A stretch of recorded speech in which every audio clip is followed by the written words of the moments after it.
Next, let's queer up the USA view. The 35th GLAAD Media Awards are disrupted by pro-Palestinian protest.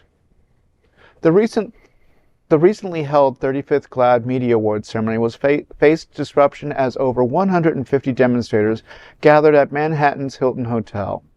Their protest targeted GLAAD's affiliations with pro-Israel entities. Leading the demonstration was ACT UP New York, joined by numerous queer Palestinian artists, activists, and organizers aiding Gazan refugees in Egypt. Sarah Ramirez from And Just Like That, and also Grey's Anatomy, lent the support too. The protesters demanded GLAAD address the Palestinian cause and sever connections with pro-Israel groups like the Anti-Defamation League, along with corporations accused of union busting, including Google, Walmart, McDonald's, Disney, Hulu, Coca-Cola, and Amazon, P&G, and IBM. While demonstrators on the street rallied with chants, a group on the 42nd floor of the hotel unveiled a sprawling 40-foot banner emblazoned with "New York Loves Gaza." This banner prominently features the watermelon symbol intertwined with ACT UP's iconic pink triangle, originally conceived by Grand Fury in 1987. Amidst the clamor of protesters outside, drag performers Chiquita and Didi Opulence caused a stir within the ceremony as they passionately chanted, "GLAAD is complicit in genocide," during Ross Matthews' speech. Security swiftly escorted them out. Following the protest, a representative from GLAAD provided a statement to the advocate saying, "It unequivocally condemns genocide or any violence against innocent individuals. We stand for the principles of free speech." This is difficult for me. I know the world is tied up in, obviously, the issues in Israel and against the Hamas and all that. And this is difficult for me to understand how people would go to something like GLAAD, which is trying to bring some happiness to the world and open up avenues to discuss a lot of different subjects, from comedy to serious political statements. To sit there and choose an event like this where you just want 10 minutes to not be hearing about it, because we need that break sometimes. Doesn't mean we're ignoring it, doesn't mean we have sympathies to everybody involved, but sometimes I think there's better ways to discuss our disagreement and our disappointment and our political statements than at events like this. I mean, in my opinion, this doesn't seem to connect very well for me. Yeah, and obviously I work for Jewish Community Service. I myself am not personally Jewish, but I have a strong affinity to the community, and I've been to Israel twice, and I am a strong supporter of free speech, 100%. I will also say that the Anti-Defamation League is also a strong supporter of free speech.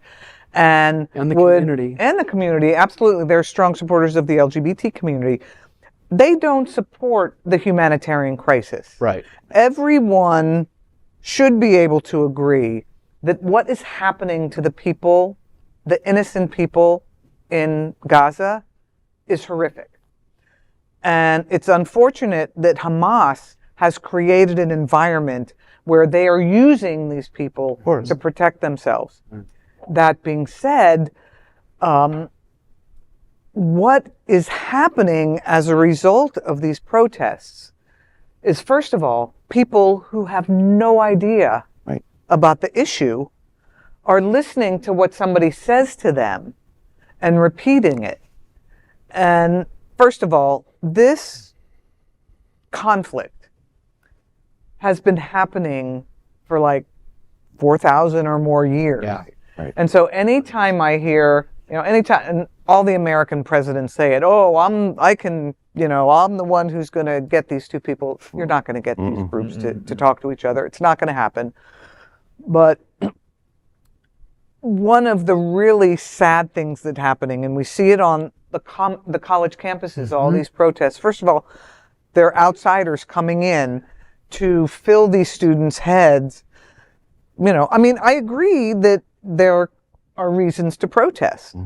Right, but what they're saying and what they're doing is creating a horribly unsafe environment, especially for Jewish students, excuse me, who may or may not have a connection to the state of Israel. Right. But this is also, in this situation, being specific to the GLAAD article, this because of the confusion of the combination of, now we're talking about anti-union busting. Excuse me, connect the dots. I'd like to know how your so-called topic of being anti-union is connected to Gaza. There's no dots that I'm coming up with in my head. So this is becoming convoluted, and it's no longer a productive conversation. Well, and that's possibly where the outside agitators are all coming in. They're just taking advantage of a situation that's already horrendous. Right. It's just an angry emotion. Well, if I could add my 2 cents. Excuse me. I think the point of protesting is to be disruptive. Yes. And although we appreciate the efforts of people putting the GLAAD Media Awards together, the people undergoing this horrific situation don't really care about the GLAAD Awards. There are people, as you've seen in the news, there are situations where local law enforcement are being so abusive to those peacefully protesting. I saw a video today of an officer unmasking a person on the news that the world would see who this person is protesting. They didn't do that when the alt-right boys was protesting, but they'll do it to these. Right. So yeah, I understand not understanding why they're doing it in this fashion, but they're not doing it so you understand it. They're doing it so that they can be heard. But the message is lost. The message is lost because we didn't delve into what they were actually saying. We're getting the secondhand point of view from it. Maybe there was a lot more thorough speech being said in that place where they are. We didn't have access to it. My ignorance, I didn't look into what they were actually protesting. I'm not speaking on you, but I didn't get the direct video footage. I definitely wasn't there. I didn't hear everything that was being said. Maybe they have a website. Maybe they have actual rhetoric printed out that we could actually read. I didn't read that. I don't have access to it. We're just hearing they were disruptive. They were shouting about this and shouting about this. So when it gets to us, it sounds like, oh, they're making a mess and their message is being muddied out. Maybe it is when it gets to us, but if they're in that place, we don't know what was actually being said. But at the same point, again, the fact of the matter is that they're having too many messages in one angry protest. And when you don't have a clear statement other than stop the war, you need to have solutions, you need to have commentary. And when you have too much in the message, it gets dismissed and it becomes an angry battle of me being mad at you and you being mad at me. And that's where I think this has failed. When Martin Luther King gave his speech, he wasn't just speaking on racial rights. He was also speaking on the workforce. So he had 2 messages in his speech. So maybe it is the way you recite it to the public. And again, we don't know how exactly it was recited to us. Because again, we weren't there. We don't have the exact footage. But I do think it's possible to relay 2 points at one time, as long as it's done coherently, because if you're being disruptive, you can be disruptive, but the messages have to be clear, and us as the listeners have to make it a point to listen to the message that they delivered. We didn't really do that. We're getting the secondhand or thirdhand point of view from the media of what happened over there. One of the things, and I prefaced my comments by, I believe in the First Amendment. Everybody here, absolutely. Everybody here does. One of the things that I find very challenging, and I kind of touched on it when I said people are saying things when they really don't know what they're saying. People chant from the river to the sea.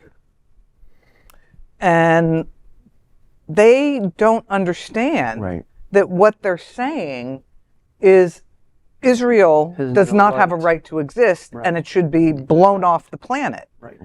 And I've spoken to a couple people who said, oh, from the river to the sea. And I says, do you really know what that means? And when I tell them, they're like, no, that's not what I'm saying. Yeah, it's a little soundbite to them. I think that, those kinds of issues are things I take issue with. But I agree, protests need to push the buttons, but my issue with the college campus is that more than half of them aren't students. And I would fully support a 100% student walkout, student protest. I think that's what they should do. But when the outsiders out- start to come Yes. in, Right. that's And act in when leadership positions and try and convolute the message and Right. try and Right. exactly. dictate what is being said. And I know, Right. you know, me being a disruptive advocate that I am, Mhm. you know, you learn that being a disruptive advocate is changing the thought, having the conversation. It's okay to sit and have a difficult conversation, Right. right? But it's not okay to be destructive. And I think sometimes, as we see so many of these protests, they become destructive and not disruptive.